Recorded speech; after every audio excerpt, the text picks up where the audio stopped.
Elia miarahaba manokana ny dadamalako Yahova. Elia ihany koa miarahaba manokana ny Yahozoa. Tonga amin'ny fotoan'iletsika izay iarahantsika amin'ny zoan'io zao amin'izao ora amin'ny 7 ora alina izao. Somary efa mihoatra kely moa lera fa tsy maninona ihany koa zany. Mbola misy fandaminana kely izay natao. Raha tafaraka indray zao ny amin'ny teny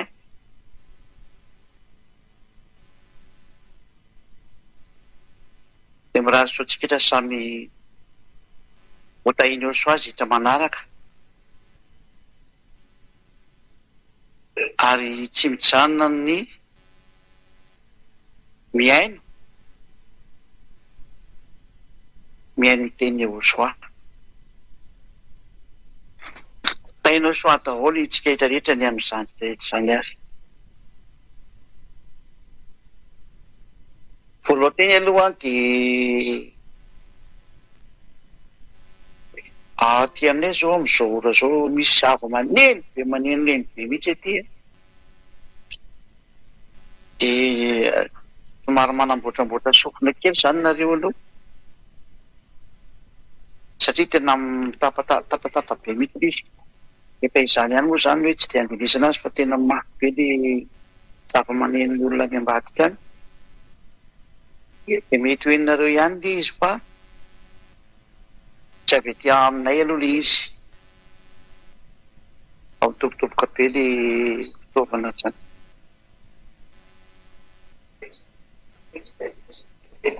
Ny teny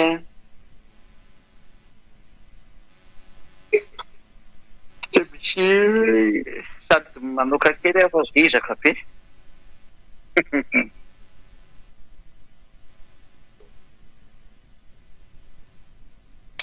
Ny teny fampiresahana aminareo indray androany ampianarin'ny Elianareo dia ny teny hoe tena avy any amin'ny lanitra marina ve zany Elia zany.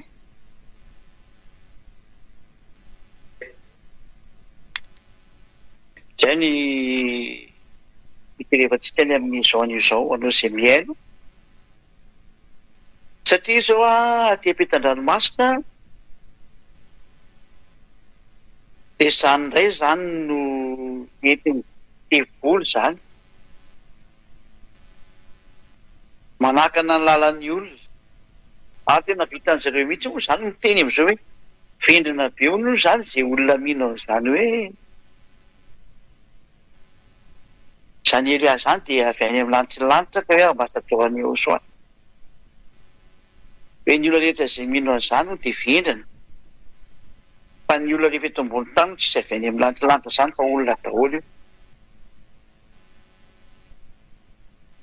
Ary ny entin'izareo anaporofona an'izay indray moa dia miteny akaiky hoe ahoana ry izy manambady. Fa raha olona avy any amin'ny lanitra zany tokony tsy manambady. Izay indrindra no resantsika zany androany. Somary mihafiafy ihany koa zany sofina amin'ny mitokotoko fa tsy haiko na hainao any zany na tsy haino fa tena mitatata be mihitsy ilay izy amin'izao ty aminay ity.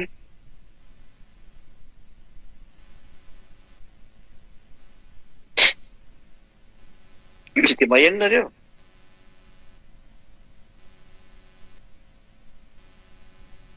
Mahafinaritra zany rehefa tsy maheno nareo fa raha izay aloha dia tena tabataba be. Ndao ary hoentsika amin'izay ary ny teny voalohany indrindra. Inona ny fanamporofonina avy any amin'ny lanitra zany Elia zany. Ho resantsika ao anatin'ny testamenta taloha aloha. Ary ho tsindrintsika ato amin'ny tenin'ilay mpaminany Israelianina farany dia Yahozoa.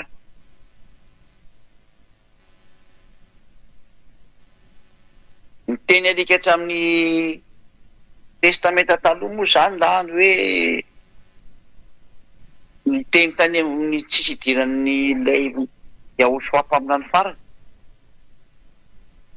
Fa ny teny amin'ny testamenta taloha no jerevantsika, ilay fanekena taloha zany dikan'izay. Dia mazava be mihitsy ny fahalalànao dia hoe Andriamanitra tsy mihaino ny mpanota. Araka ny boky Nisea, toko 5:20,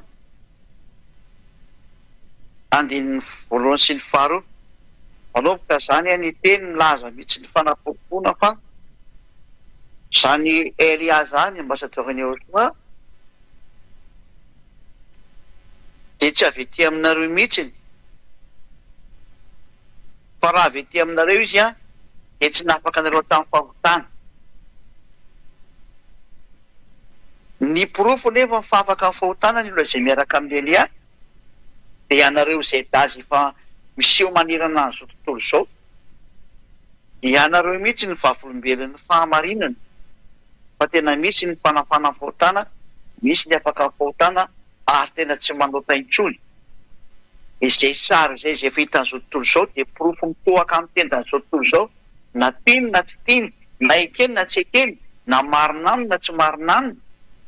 Efa misy tokoa ny tsy manota intsony ary tena tsy manao ratsy intsony ary olona parfait.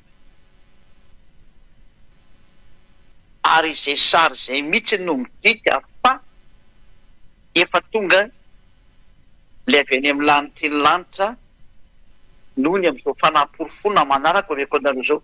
Ka ny bazin'ny fanaporofona zany dia tokana ihany dia ianareo izay daha tsy manao ratsy intsony, ianareo izay daha tsy mety manota intsony, ianareo izay daha lasa parfait tanteraka, perfect hoy ny Anglisy. Zany rehetra zany ny fanaporofona ny sovitan'ny Yahoshua, ilay zanaky ny avy indrindra teo mihazo fijaliana izay entiny Elia ankehitriny amin'ity planeta teranareo ity, hoentina naporofona fa efa tonga mihitsy ny avy any amin'ny lanitra ny lanitra dia omenantsika amin'izay mitoko sy andininy. Izay atoko fa 5:20, andininy voalohany sy ny faharoa. Isaia 59:22. Indro ny tanany avatsy fa mavonjy, ary ny sofiny tsy lalidalovana fa mahare,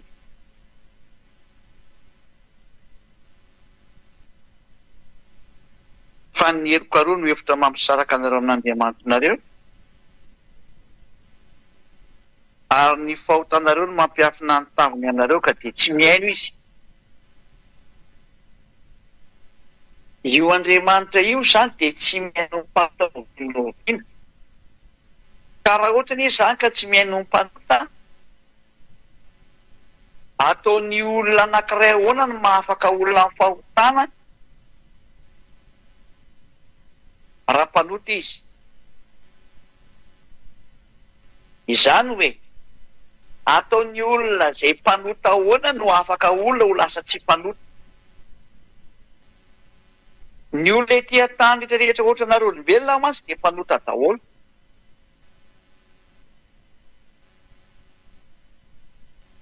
Ary amin'ny mampanota anareo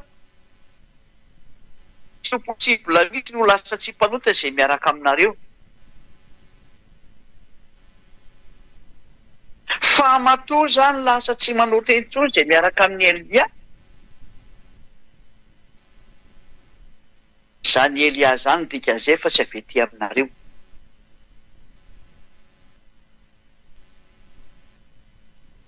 Vakitsika amin'ny bokin'ny Joba toko 14.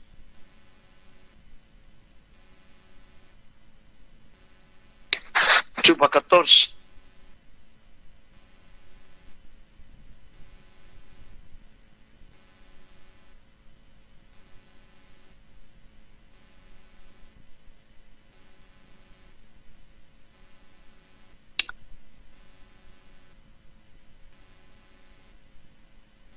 Aiza moa ilay misy an'ilay teny hoe fa tsy tika atao voatily izy. Firy moa lasa hoe tadidiko tany.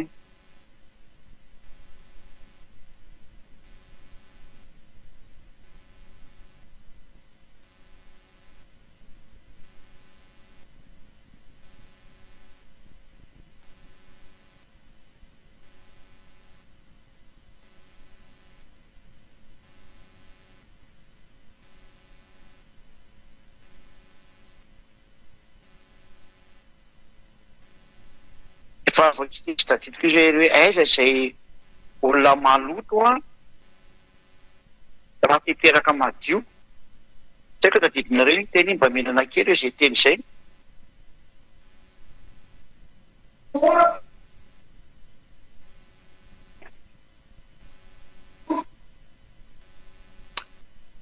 raha torony mamampo mamy mametoko sy ambiny be mba firy izy ohatrany any amin'ny andininy fafiry amin'ny trobo tadidiko mihitsy n'izy fa tadidiko laza 14 ny tadidiko le karanak'izy tadidiko mba firy ngamba izy siny aiza korony izay maloto amoaka madio zay mihitsy le sary mipetraka anatin'le teny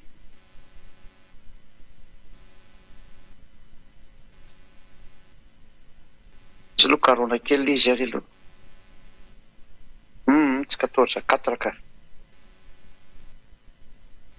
io indray resaka vehivavy miteraka ny dikany dia tsy io izy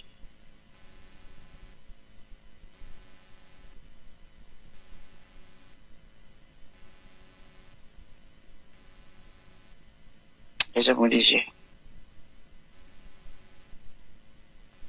hoe aiza kory izy izay madio ateraky ny maloto kavelete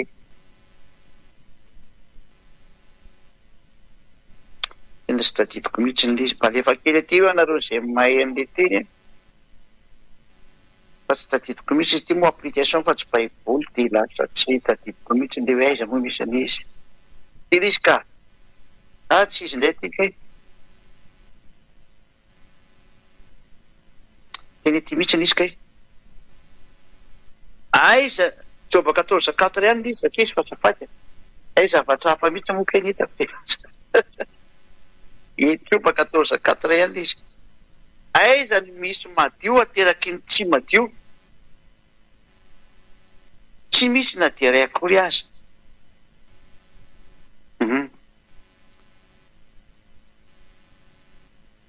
ny teny eto izany dia mametraka tsara mihitsy ny hoe tsy misy olona ho madio izany ka ateraky ny tsy madio izany hoe avy any amin'ny olona maloto izany tsy misy zavatra ho madio voaka mihitsy ny ao raha maloto izany Elia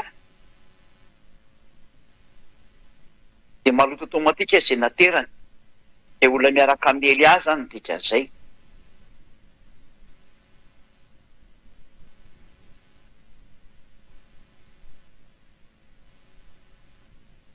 fa matoa ny olona miaraka amin'ny Elia lasa tsy manota intsony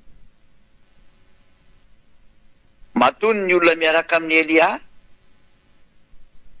nantapatapaka be zany matoa ny olona miaraka amin'ny Elia tsy manota intsony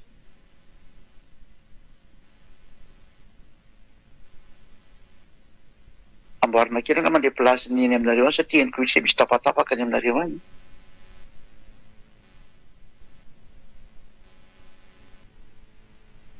matoa ny olona miaraka amin'ny Elia tsy manota intsony a dia zany Elia zany mihitsy nefa madio ny dikan'izay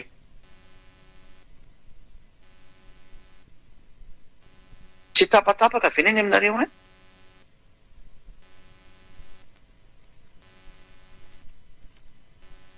ay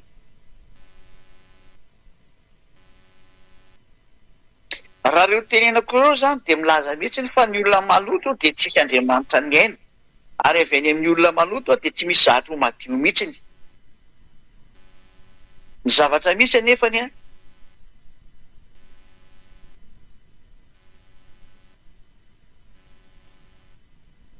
zay nge maheno hoe tapatapaka leny aminareo any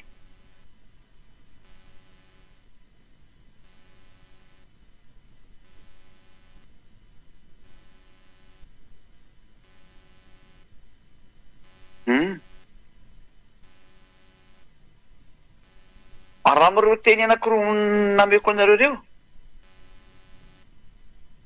dia milaza mihitsy tsara fa tsy misy Andriamanitra miaino ny mpanoto ka raha tsy miaino ny mpanoto io Andriamanitra io zany a ahoana moa zany ny afaka an'le olona ny fahotana ianareo zeta rehetrarehetra zany mamirana azy tontolo zao izay indrindra no anindriako foana aminareo zeta hoe porofoy fa tena nafany eo soanareo satria miditra makany amin'ny fanoerana amin'ny fomba aotra zany am'izay zao ty olombelona zao aiza koa ny apossible zany ahoany ianao no mahafaka olona ny fahotana aiza koa maveny amin'ny lantilantana anao zany ahoany ianao ny manambady tonga hatrany am'izany izay le hoe ny Andriamanitra mampanota olona teny fa tsy mba ray Andriamanitra tsy mampanota olona ka zay ny vokatry raha Jesosy ka zay ny vokatry raha Jesosy ny Andriamanitra tsy izy natsoina rehetrarehetra dia tsisy fitafinareo ny famarinana Andriamanitra mampanota zany tsy Andriamanitra miaina dia tonga miteny hoe aza miaino ny teny reny olona zay mivavaka amin'ny Andriamanitra tsy izy mpampanota anazy reny reto olona miteny izao masy dia olona tany amin'ny Andriamanitra tsy izy mivavaka dia rehefa tonga indray izao maheno zao fampianarana marina zao dia naseny marina teny mino no manaiky azy hoe aiza koa misy avalantilanta zany olona fendry no mino zany eo ande kely fa marina le teny dia tanareo tsara amin'izany le fomba fampiasana ampiasainy dia volony sain'ny olona ahodiny amin'ny zatra tsisy dikany zay no mahatonga ny ely amampianatra hoe eno tsara foana ny teny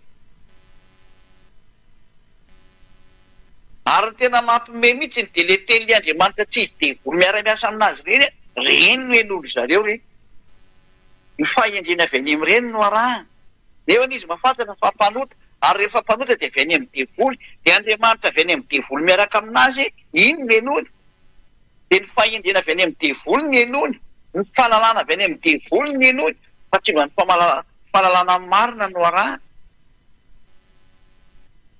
anjarantsika ny mieritreritra ny teniko izany hoe zany ny fahavoazam-be efa ny teny foana hoe aza mihaino ny teny demony fa rehefa mihaino ny teny devoly dia mivadika devoly ohatranazy efita ve fa tsy afaka ny fahotana ianao hatramin'izay fa Andriamanitra tsy izy mpampanota miaraka aminao io dia ahoana moa zany ny hevitra le Andriamanitra tsy izy mpampanota no arahanao efa fantatra fa mpanota anao hatramin'izay dikan'izany tsisy Andriamanitra niaraka taminao dia ahoana moa le Andriamanitra tsy marina ny arahanao indray mbola enona indray ny apahana teny avy any aminazy zany le te hoe ny aza mba nisaromany devoly ihany fa zao sarona ny amints'izy itenenako sy nanarako antsika rehetra hoe mba mitany ho an'izay resy lahatra rehetra satria maneran-tany moa ny teny dia tsy misy efa foana ny teny manerana azy tontolo zao fa mazava io teny io ny vavolombelon'ny fahamarinana zany Eliazana dia tsy ampiseho ny herinay sy ny fahefanaizy dia ny olona hitanareo tsy manota intsony tsy olona ray na olona roa kory no miteny azany na folo na zato amanarivony no miara manao fanambarana azy vavolombelona amin'ny teny fa tena tsy manota intsony ary tsy manao ratsy intsony ataonao hoana ny amaly an'izany ary tsy hoe koa ny olona manaraka anany anatin'ny lavatranoko re olona reo ka hoe fahanako hoanina sakafo izy dia mody manaky ny teniko samy manana ny tranony samy manana ny ataony samy manana ny asany fa samy mitazona ny famasiny ary tena tsy manao ratsy mihitsy ho vavolombelony ahosoafiny famezam-boninahitra ny dadamala iava reo ny vahoaka an'Andriamanitra manamarina zany fanaporofoana voalohany fa matoa misy ny fanafana fahotana dia ny haino Andriamanitra ny dikan'izay ka rehefa mihaino Andriamanitra dia afaka ny fahotana le olona zay nenony ary tsy me manao ratsy intsony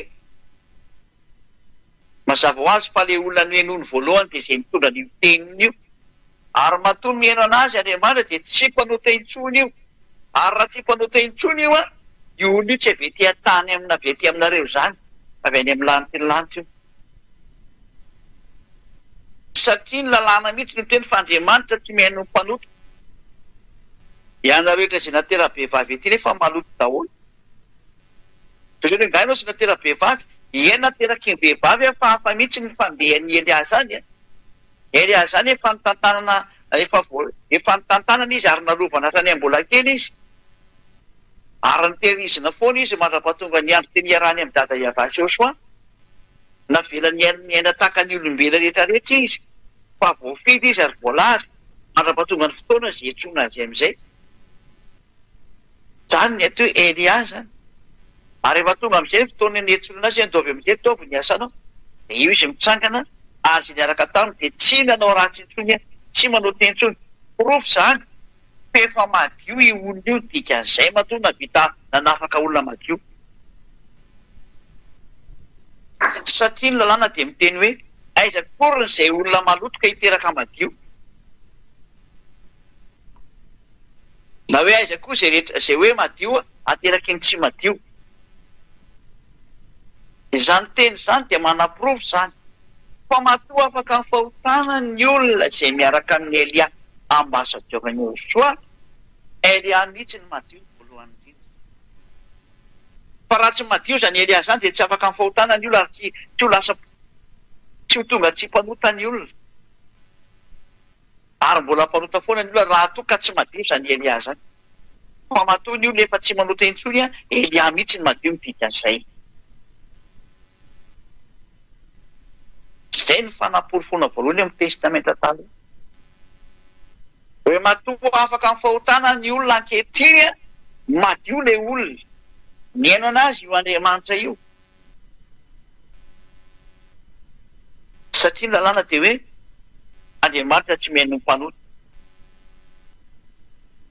matoa nefa le olona zany afaka ny fahotana miaino anazy Andriamanitra ny dikan'izay miaino an'le ny rana izy ny dikan'izay ary matoa miaino anazy io Andriamanitra io amin'izao fanafana fahotana matanjaka de matanjaka amin'ity planeta terre nareo olombelona ty tonga eto ilay tsy mahay manota intsony dikan'izay ilay ny rahany dada Iavamalala Eliano anarany naniraka anazy Iavano anarany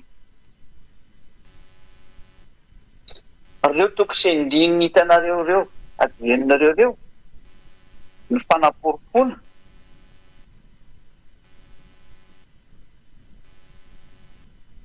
fa tena mandeha ny fanafana amin'ny fahotana mandeha zany io lasa tsy manao tentsony zany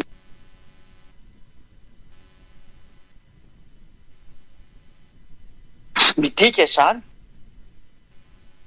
fa tonga eto aminareo ilay henon'Andriamanitra teny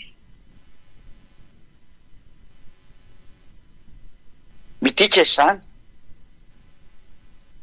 fa tonga eto aminareo ilay tsy mahay manota intsony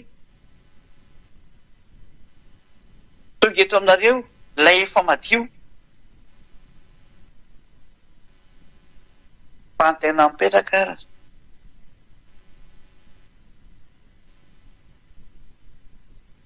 possible vety aminareo ety ambony tany ve de olona zay satria ireo mpitondra fivavahana manerana azy ho mpitondro zao reo na iza na aviaiza na tao amin'ny fivavahana inona ny misy azy na fivavahana inona ny misy azy zay karazan'Andriamanitra rehetra natsoiny ny olona de mitovy daholo ny patron mpampanota daholo de volo satana zany dikan'izay ny resako io tsy nisy olombelona afaka ny fahotana zany teto na ray aza fa izao ny fanafahana ny fahotana vo misy amin'ny alalan'ny Elia fa raha ohatra n'izany ka tena nareo olombelona reo ny hoe mba nisy an'izany atao hoe tsy mpanota zany efa enonareo na afaka olona tamin'ny fahotana fa matoa ny olona tsisy afaka nareo amin'ny fahotana mpanota nareo avy ety an-tany nareo ka raha izany Elia zany koa avy ety an-tany ohatranareo de tsy nafaka amin'ny fahotana tahaka an'ireo olona mpitondra fivavahana na aviaiza ohatrany zareo fa matoa Elia navita ny nafaka olona amin'ny fahotana alasa tsy mpanota intsony zay miaraka aminy alasa tanteraka de tsy avy ety an-tany zany Elia zany fa avy any amin'ny lanitry ny lanitra izy matoa miaino azy ny dadany ary matoa zay miaraka aminy de tsy manota intsony ary tena afaka amin'ny fahotana fa naporofona zany fa tsy vety aminareo izy ray zay teny zay miporofotsika eo amin'ny testamenta taloha le izy fa naporofona faharoandray ho porofotsika amin'ny teny le mpamina ny farany Yahosoa no anarany. Ahoana indray ny tenin'ilay mpaminany farany Israelianina? Satria mpaminany Israelianina no nareo teny. Io moa ilay fampianarana mandeha foana amin'izao tsika amin'ny teny izao. Araka ny Deutéronomia 18:15 hoe mpaminany Israelianina no nareo, ary Yahosoa dia mpaminany Israelianina. Deutéronomia 18:15. Ahoana mipetraka an'izany teny izany? Hoe io ny tenin'ny mpaminany. Ary ilay mpaminany farany izay atao Yahosoa, ilay mpaminany farany Israelianina, izay no dao jerevantsika indray ny teniny. Dia izao ny tenin'io Yahosoa io hoe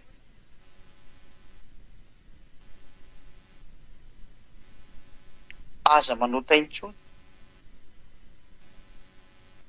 Ny tanjona izany dia ho lasa tsy mpanota ny olona.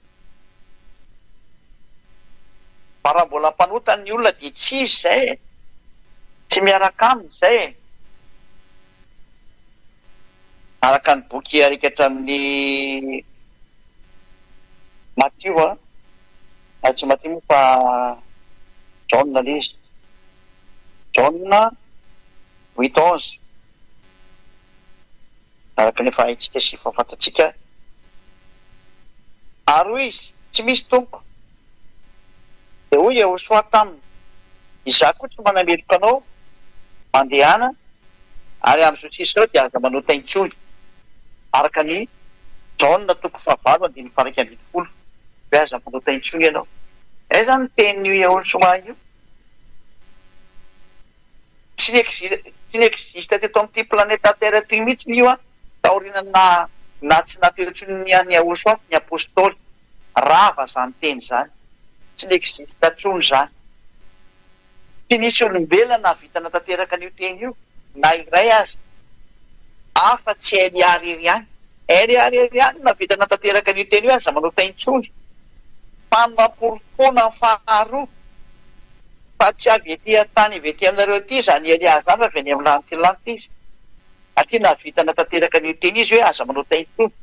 Ny olombelona rehetra izay ety an-tany nateraka ny vehivavy tahaka anareo ety an-tany, dia mitovy lenta sy kilasy anareo, tsisy afaka mifahotana anaray aza. Eliary kosany dia niaraka taminy afaka mifahotana. Izy koa izany nateraka ny vehivavy nefa ny maloto e. Ny resahana eto nateraka ny vehivavy dia io tsy nafaka tamin'ny fahotana. Tsy afaka tamin'ny fahotana izy. Fa Eliary tena afaka tamin'ny fahotana sady nafaka tamin'ny fahotana. Satria tsy avy ety aminareo izy fa avy any amin'ny Yahosoa, avy any amin'ny lanitra izy. Ahoana ny fanaporofona aminareo ataon'ny Eliary fa avy any amin'ny lanitra izy. Izao no nalalana avoakan'io Yahosoa mpaminany farany. Azo romenany alika izay masina. Vakitika indray izay teny izay araka hatreho any amin'ny boky Matthieu 7.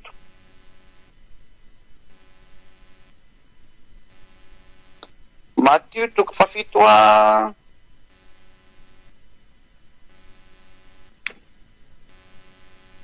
aiza misy 9. Matthieu 7:6. Aza omenany alika ny zavatra masina.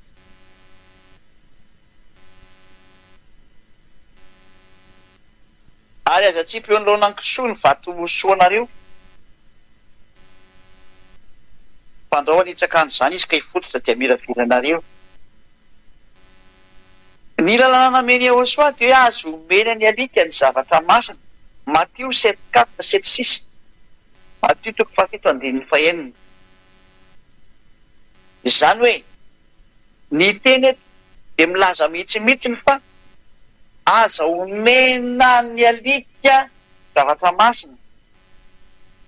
Tsy fampitoviana olona amin'ny alika akory izany fa tenin'Andriamanitra no miteny an'izany. Ka raha misy tezitra amin'izany dia ndana tezitra amin'io Andriamanitra ny Abrahama io. Misy tokony izy no miteny io. Izy anefa ilay oharina amin'ilazay tenin'Andriamanitra io alika.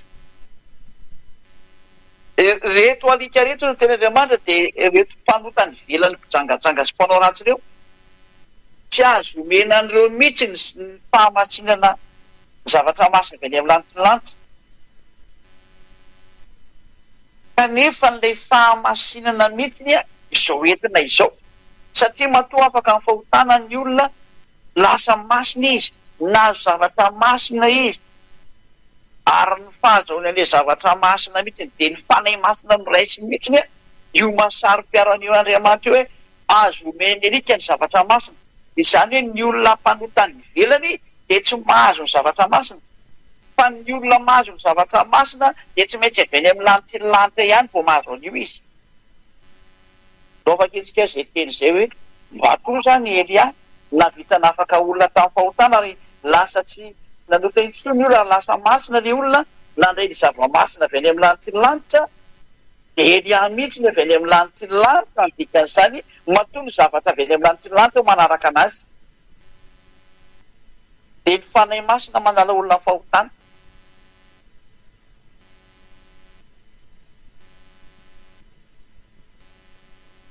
Apokalipsy toko 2:20.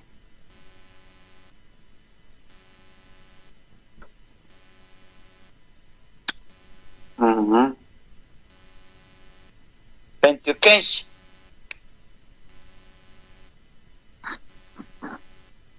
Apokalipsy 22:15.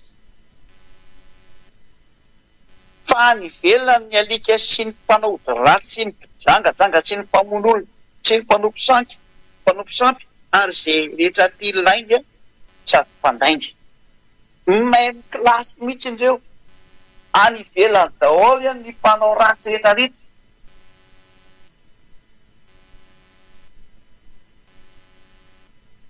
Any ivelan'ny fanjakan'Andriamanitra. Araka ny teny alika hatrany Apokalipsy 21-27 hoe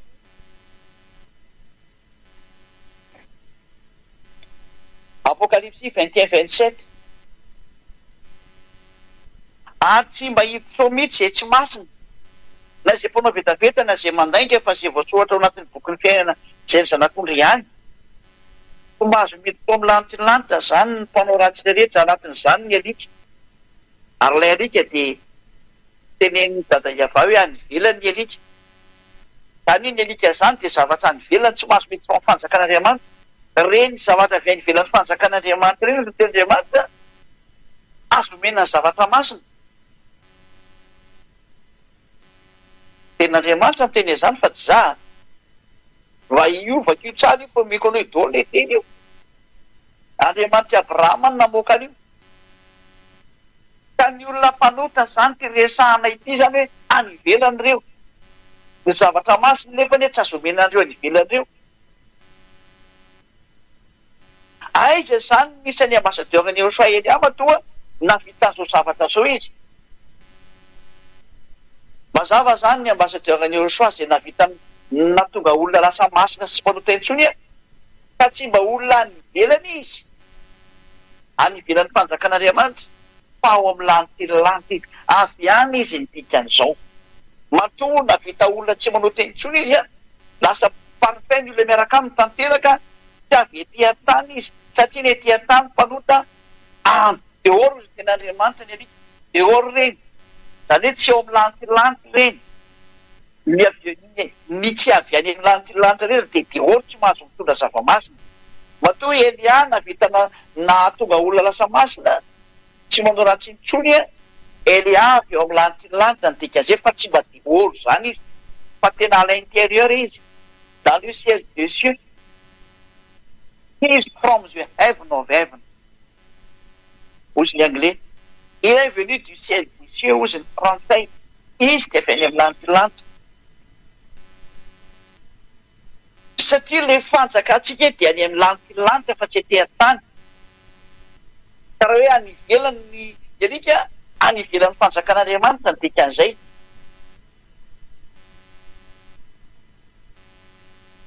Ny fanjakako nefa noho Jehoshua dia tsy ety amin'izao tontolo izao fa ny fanjakantsika dia any amin'ny lanitra ny lanitra. Efa afaka itsika izay teny izay hoe ny fanjakantsika dia any amin'ny lanitra ny lanitra. Azo kakakely an'izay indray a.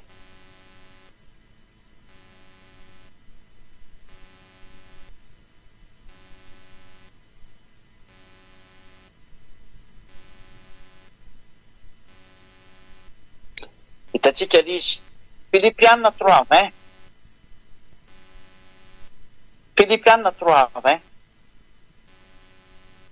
fa ny fanjakatsika ety any an-danitra io zany eo any amin'ny lanitry ny lanitra ary ihany koa no endaka atsika mpamonjy dia ahosoatombo mazava be zany fa le hoe any ivelany dia any ivelan'ny lanitry ny lanitra ny dikan'izay ianareo avy ety an-tany reo zany resahany zany hoe ilay lazaina fe any ivelany alika zany de olona ny ivelan'ny fanjakan'Andriamanitra tsy any amin'ny lanitry ny lanitra izy zay tsy avy any amin'ny lanitry ny lanitra rehetra zany resahana zany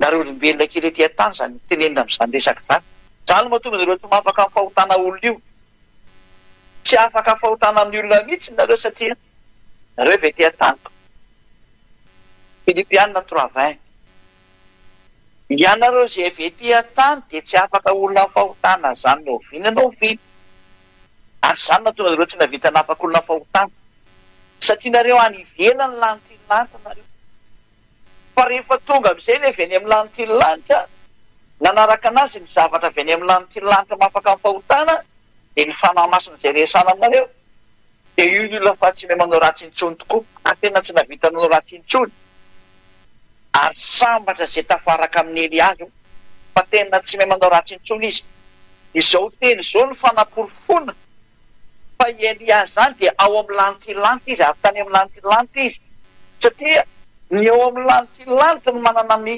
zava-masina ary zay avy eo amin'ny lanitry ny lanitra no manana ny zava-masina ary ny zava-masina miaraka amin'izany Eliazo zany avy any amin'ny lanitry ny lanitra dia ny fanahy masina izay natonga an'ireo tsy manota intsony ary rehefa tsy manota intsony ny olona tanteraka mihitsy ilay teny hoe any amin'ny lanitry ny lanitra ny olona anankiray tafapetraka any amin'ny lanitry ny lanitra koa iny zany araka ny tenin'Andriamanitra hitantsika hoe fa ny fanjakatsisy dia ny amin'ny lanitry ny lanitra mazava zany fa Elia matoa nafaka olona fahotana dia tsy avy ety an-tany fa avy any amin'ny lanitry ny lanitra mazava be io teny io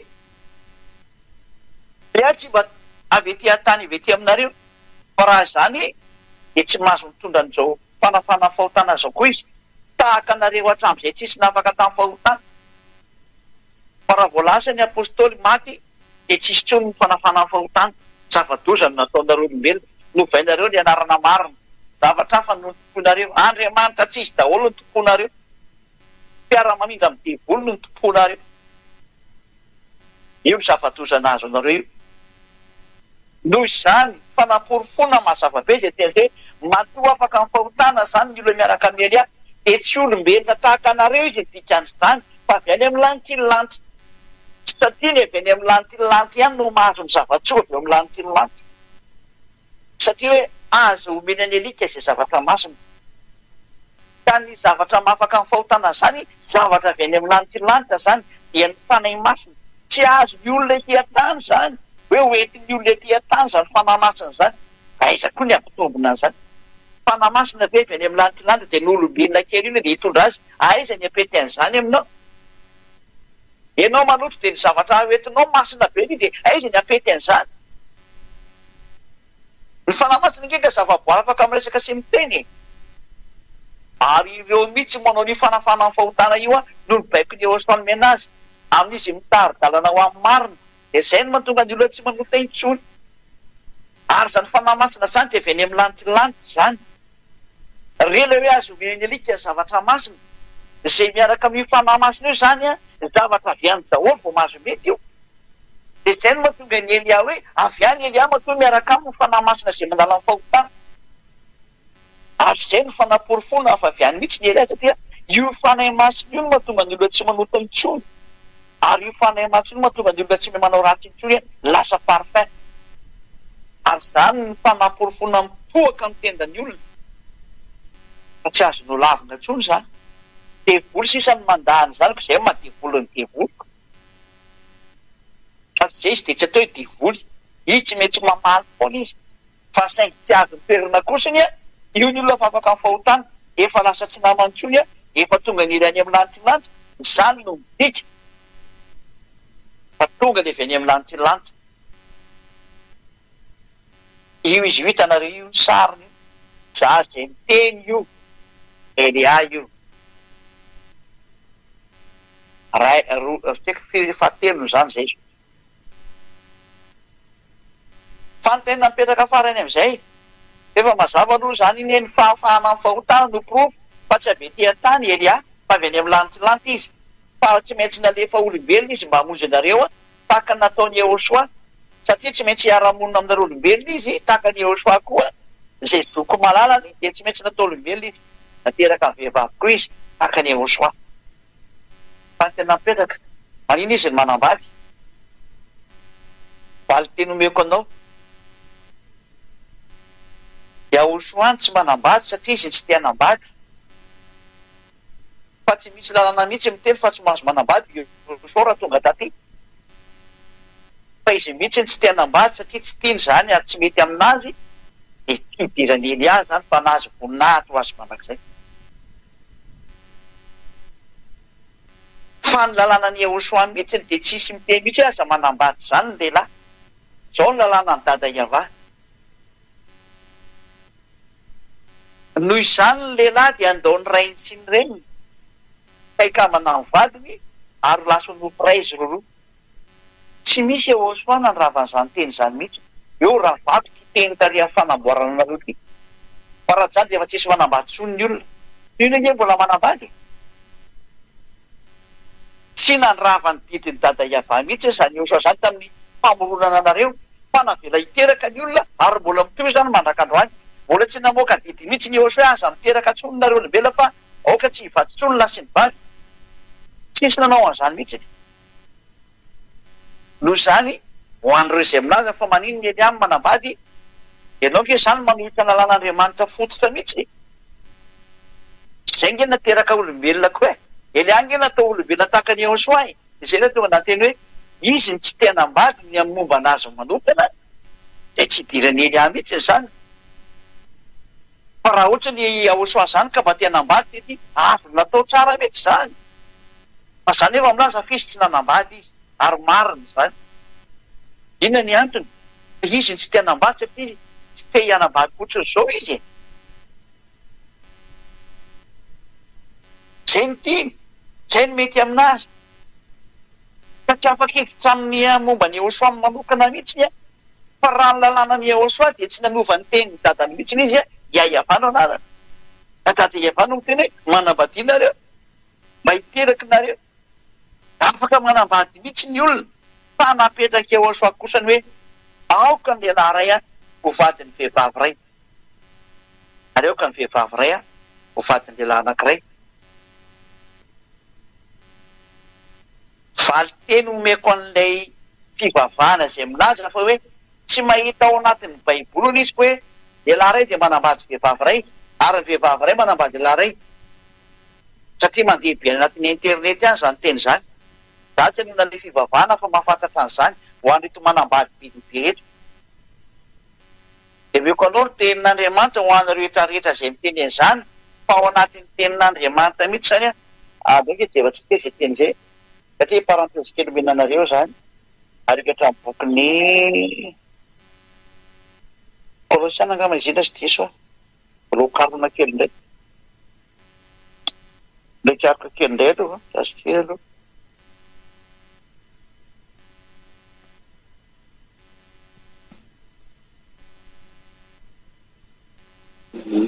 azo aloha tena tsy efako misy sy tany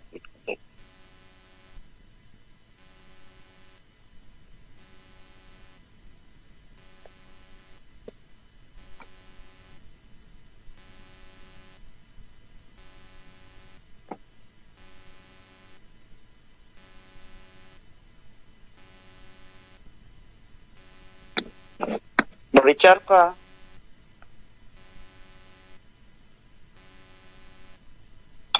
Korinthiana voalohany moa fa tsy Korinthiana voalohany 7:2 Korinthiana voalohany 7:2 dia amin'ny teny frantsay toutefois pour éviter l'impudicité zany hoe mba hialana amin'ny fijangajangana zany que chacun ait sa femme que chacun ait sa femme Cela veut dire que un homme, un mari, doit seulement avoir une femme. Zany hoe lehilahy ray manambady vehivavy ray. Et que chaque femme ait son mari. Donc une femme doit se marier avec un seul mari, un seul homme. Voilà la loi du mariage. Ka valy teny omeny anareo rehetra izay minazy hoe aiza misy minazy ao anatin'ny soratra masina fa hoe lehilahy anankiray dia manambady vehivavy ray fa tsy maintsy manambady vehivavy lehibe ny lehilahy. Non. Lehilahy ray manambady vehivavy ray. Io izy io. Korinthianina voalohany toko 7 dia ny faharoa. Io zany avakeo. Lalàna ny Ahosoa. Le dernier prophète.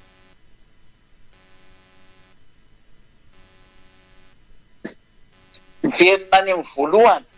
Lasy vavy nanamboarana anazy e lehilahy ray ho amin'ny vehivavy ray.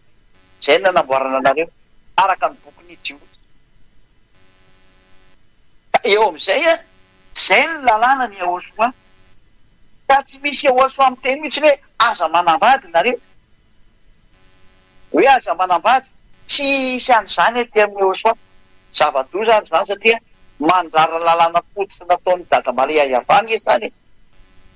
Ka Eliany dia nisafidy ny hanambady. Tsy misy fandikan-dalàna mihitsy zany na ny kely azy. Fataovy ray fotsiny ny vadinao. Ka ny vadiko dia anankiray. Dia mety be mihitsy zany.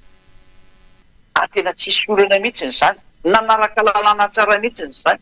Lalàna ny famoroana ny olombelona izay lasa ny vadik'olombelona tety. Ka zany na dia avy eny amin'ny lanitra zany. Za koa nataony dadako iayavao lasa olombelona dia manaraka lalàna amin'ny tany amin'ny maha-olana tsisy olana mihitsy zany. Dia teny ianao hoe ka ahoana ary ny voalaza teny Andriamanitra hoe tsisy manambady ny avy any amin'ny lanitra fa tahaka ny anjely. Ka le anjely ange tsy nivadika olona. Tsy nisy anjely navadika olona zany tety aminareo tety. Fa ny anjely dia zava-boary mandehandeha izy dia miveriny amin'izay naniraka anazy foana eny izy. Miveriny amin'ny toerana izay nametrahana azy izy. Zay ny toe anjely. Fa tsy nivadika olona ohatry ny Elia ary zareo. Fa Elia nivadika olona. Natao olona mihitsy ny Elia. Dia izany mahatonga ny afaka manambady Elia satria izay ny tiany Elia. Ary izay koa nandaminana ny lalany dia bety izy manambady. Misy olana mihitsy izany. Ary ny dadako ilay naniraka ny fanahy masina niaraka tamiko nankaty. Ilay nanendry anahy izy mihitsy miteny andalana no manambady. Dia inona ny olana amin'izany? Nanaraka lalàna mihitsy ny izay. Ary ny fanarana lalàna tsy midika hoe fahadisolana fahotana. Autorisé zany avy any amin'ny lanitra ny lanitra. Dada Maria Iavany mihitsy nametraka an'izany lalàna zany. Fa napetra fotsiny hoe lehilahy ray manambady vehivavy ray. Ary vehivavy ray manambady lehilahy ray. Zay ny lalàna amin'ny fanambadiana. Rehefa manaraka an'izay ianao dia tsisy fahadisoana. Ka izay ny valy teny menan'ilo hoe Elia akory dia toe anjely maso dia tsy hita maso izy. Fa mandehandeha izy. Ka ireo ilay teneny Ahosoa hoe fa amin'ny fitsangana amin'ny maty dia tsisy tsony manambady na voka-pakarona. Fa tahaka ny anjely any amin'ny lanitra ny lanitra izy. Ka ilay anjely any amin'ny lanitra ny lanitra tsy mipetraka ety an-tany navadika olombelona. Fa zareo dia anjely. Tsy olona izy fa anjely. Ka raha ataontsika hoe tsy mbola nivadika olona dia tsy mahazo manambady. Raha Elia zany tsy mbola nivadika olombelona ohatran'izao hitanareo izao hoe mihinam-bary miaraka ohatry miara mandeha amin'ireo ambony tomobily hita maso miresaka azo resitahana. Raha ohatran'izay ny Elia ka tsy mbola misy ohatran'ny olombelona tahaka an'izao nateraky ny vehivavy dia izay na toe tsy mahazo manambady izy. Tsy mahazo manambady satria tsy mbola nivadika olona. Fa lasa klasy mitovy amin'ireo anjely ireo. Dia ny anjely tsy mahazo manambady. Satria tsy mbola nivadika olona. Tsy mbola niova olona zany izy. Fa raha vao iny foa izy niova olona dia manaraka ny lalàna ny olona izy dikan'izay. Ka edy ahy efa lasa natao olona dia manaraka ny lalàna ny olona izy dia afaka manambady izy araka ny safidiny. Ka ny nandefa nanambady dia ny dadako dia iava ary ny zoko atao hoe Yahosoa teny hoe dala no manambady fa izay ny mety aminao dia nanambady Elia ary tsisy lalàna manohitra an'izany.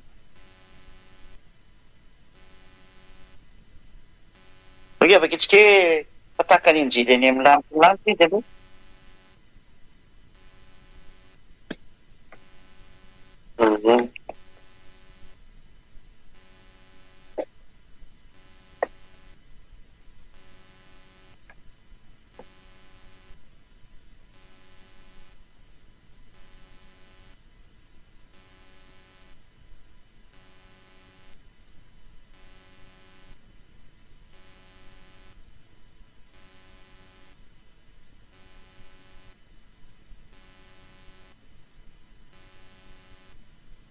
Resarekako kely izay dia maneho ny Matthieu any izy fa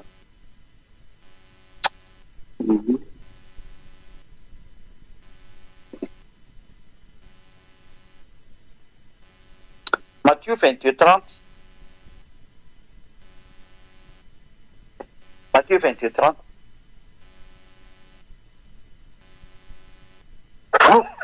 Divona kely ary olona. Vai. Misy gripa be mihitsy manampaka etỳ amin'ny faritra be aminay aty zao.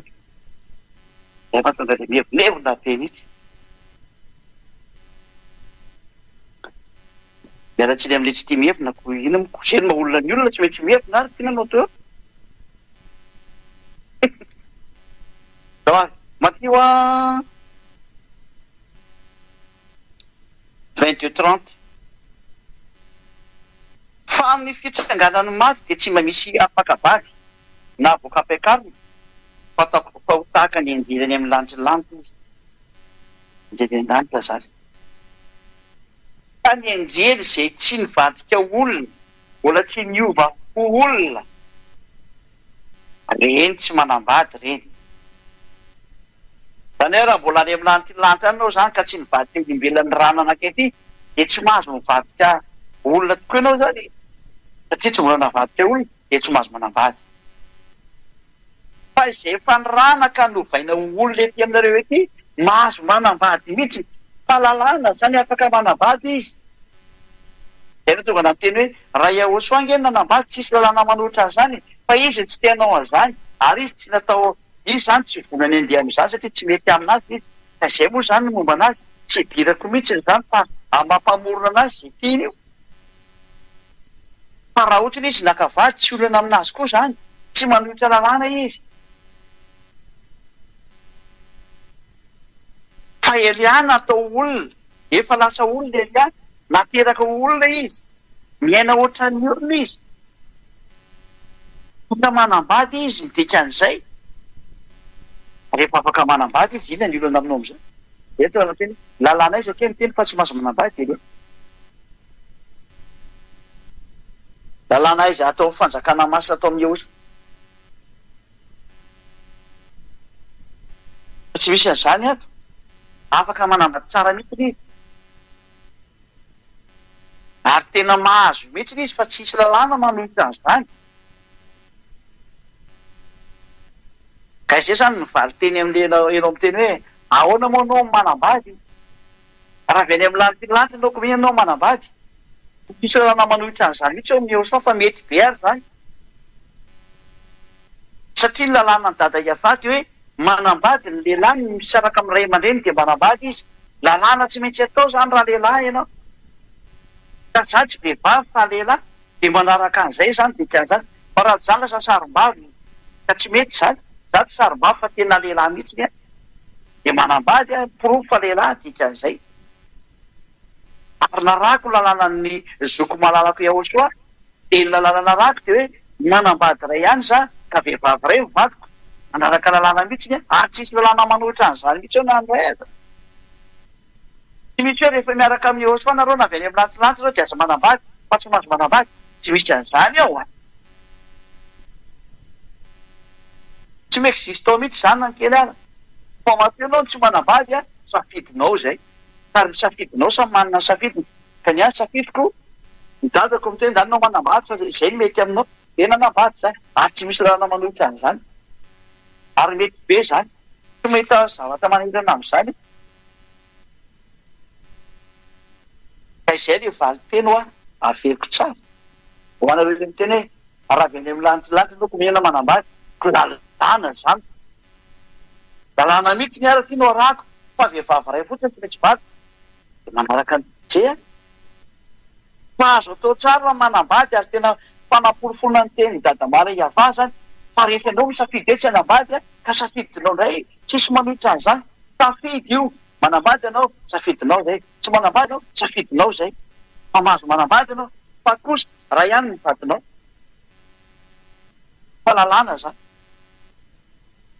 fa ao amin'io fa tsy misy hoe voarary ianao manambady tsisy an'izany fa raha safidinao le izy a zay fa raha miova indray ny safidinao a za nambady siolana zany safidinao zay io a tsisy mabedy ianao an'izany mihitsy manambady ianao tsy bedy manambady ianao tsy bedy fa safidinao zay ka lalàna zao arahana zao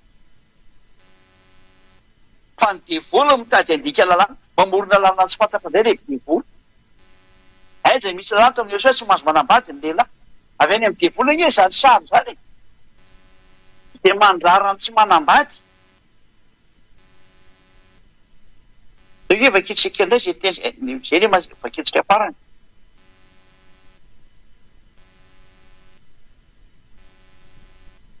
traka kely am'izay aloha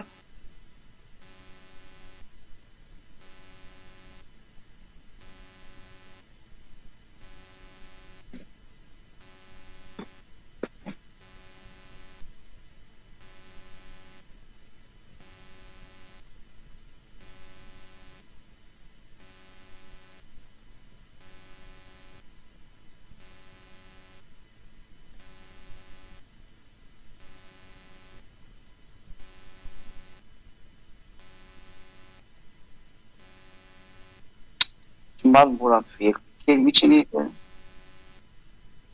Timoty voalohany a toko faefatra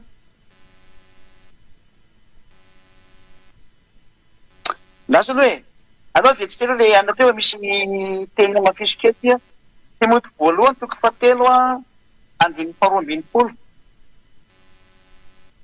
Timoty voalohany a 3:12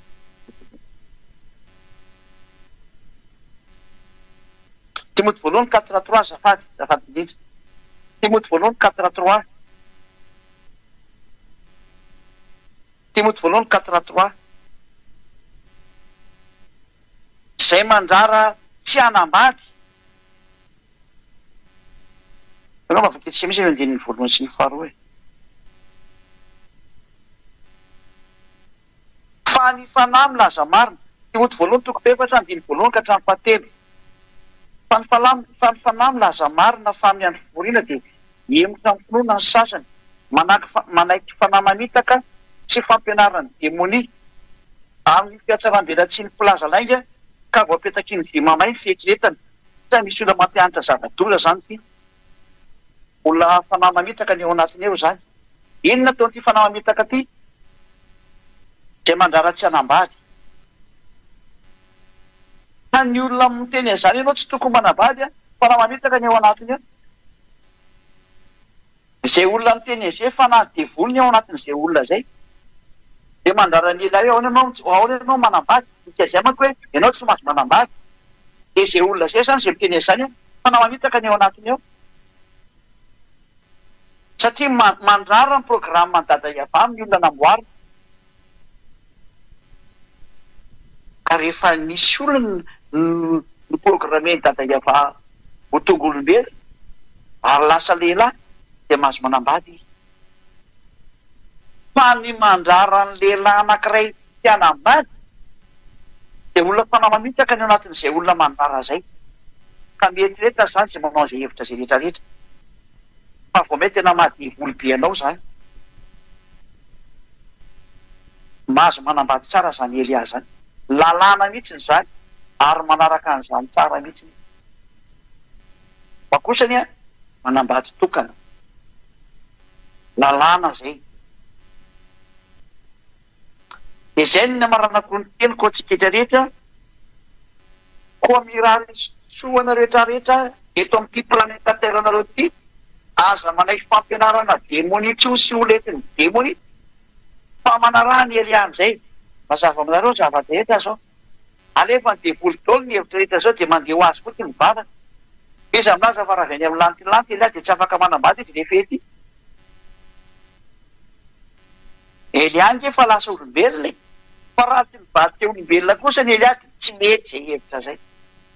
Fa raha vao lasa olombelona izy dia tsy maintsy manaraka ny lalàna ny maha olona anazy izy. Fa lalàna zany raha avy any amin'ny dada malala iahy avany lalàna amin'ny maha olona ny olona dia tsy maintsy arahana zay. Ny tsy fanarahana zay kosa dia mety. Fa raha ianao indray no misafidy hoe za tsy hanambady indray safidinao iny fa tsisy mandrara safidinao amizay. Safidy ohatra Jehosoa safidy ny tsy hanambady tsisy mandrarana azy amin'izany mihitsy. Fa raha nanambady ary izy dia tsisy mandrarana azy tsy anao zay koa hoe lalàna ny dada iavany manambady. Fa saingizy moa efa lasa nandeha Jehosoa ny tiako tenenina. Manjara ny Elia amizay zao mandeha.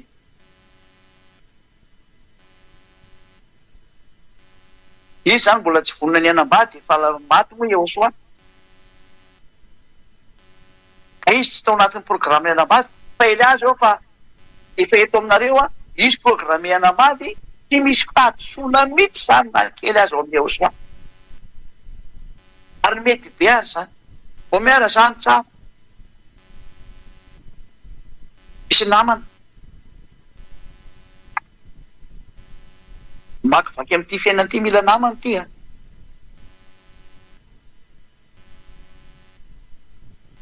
Ka tsy olana mihitsy zany, tsy mandika lalàna mihitsy zany na ny kely azy. Zay nga manonteny tamin'ny fampianarana ataontsika larana fahenina zany fampianarana androany. Larana fadimy le dia atao larana fahenina ty ilainy ty fampianarana lepanareo androany ty ilainy zao tontolo zao. Satria efa manomboka mamaly zay ty ampitan-dranomasina. Efa voadona amin'ilay fampianarana marina zareo dia efa manomboka miteny zavatra tsy fiteny amizay. Fa ny eo ny resy lahatra, ny tsy resy lahatra, dia hitantsika ihany toy any. Fa Elia tsy maintsy mikaroka na dia iray fotsiny ihany hoa efa mahafaly any dadako iahy avà zay. Dia miraso antsika samy tena soa tonga hafa daholo raha pitso mamonjy ny fivoriam-bavaka.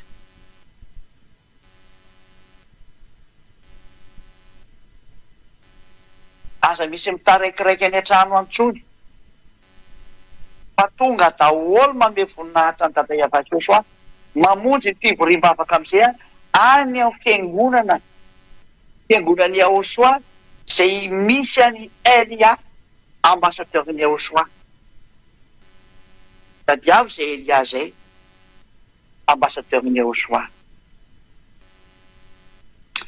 Dia miraso tsika samy tenao soa ary hivavakitsika. Sotra betsaka dada malay avao. Sotra betsaka ny amin'izany teninao zany. Ny amin'izany fampianarana nomenao zany. Fampahafantarana n'izao tontolo izao ny fahamarinana avy any aminao dia ny fototra avy any aminao. Dada maray avao. Jehosoa malalako. Ny tany izay rehetra nampianariko izay nambarako ny ianao. Ary dia maneho ny voninay trao ny amin'ny teny. Maneho ny hasoavanao ny amin'ny teny. Ary izay rehetra nampianariko dia hamonjenao olona, hamonjenao fanan'olona, hoentina ho any aminao dada maray avao, ho valiny raha ny Jehosoa. Sotra betsaka Jehosoa malala fa avy any aminao daholo zao zahatra rehetra soeniko. Sotra betsaka. Ka io ny olona mba ho tonga soa any aminao, ho any amin'ny lantilanty. Ary vonjeo zay rehetra mitady fanafana sy famonjena dada maray avao ho anao ny voninahitra mandrakizay. Amin'ny anaranao Jehosoa anao zany vavaka rehetrarehetra zany. Halleluja. Amen. Dia miraso tsika samy tenao soa ho amin'ny fahafiarahantsika ho amin'ny rapitro indray. Taina soa daholo. Mandrapeo an'Andray azy.